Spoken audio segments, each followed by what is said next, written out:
আদিবাসীদের দেবতার মূর্তি খুঁজে দিয়ে একলব্যকে উদ্ধার করে বাড়ি ফিরল রাঙা। বিস্তারিত জানতে ভিডিওটি সম্পূর্ণ দেখুন। রাঙা একলব্যকে উদ্ধার করতে আদিবাসীদের সামনেই বলে ওঠে, আমি তোদের কথা দিচ্ছি, আমি তোদের দেবতার মূর্তি খুঁজে দেব। এই কথা শুনে বাকি আদিবাসী লোকেরা খেপে গেল।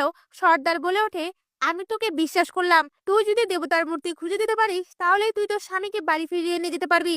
এরপর দেখা যায় রাঙা ও একলব্যকে আদিবাসী লোকেরাই তাদের বাড়িতে থাকতে দেয়। আর অন্যদিকে দেখা যায় সেই আদিবাসীদের মধ্যে যে লোকটা সেই মূর্তিটা সরিয়েছে সে আর কয়েকজন লোকের সঙ্গে এই বিষয়টা নিয়ে আলোচনা করতে থাকে।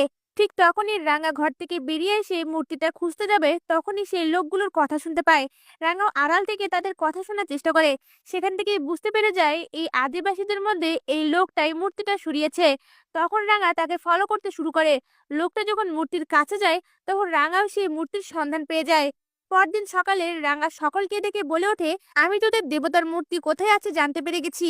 এই কথা শোনা মাত্রই সর্দার অনেক খুশি হয়ে যায়, আর যে লোকটা মূর্তি চুরি করেছে সে ঘাবড়ে যায়।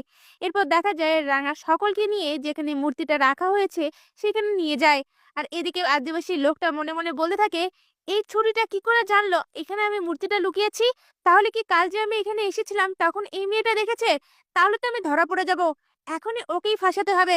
সঙ্গে সঙ্গে চিৎকার করে সেই আদিবাসী লোকটা বলে ওঠে, তাহলে তুই চুরি করেছিলি তোর স্বামীর সাথে এই মূর্তিটা? তোকে আমি ছাড়বো না। রাঙা তখন বলে ওঠে, এক পাও এগোবি না। তুই নিজে চুরি করে তুই আমার ঘাড়ে দোষ দিতে পারিস না। তুই যে চুরি করেছিস সেটার প্রমাণ আমার কাছে আছে।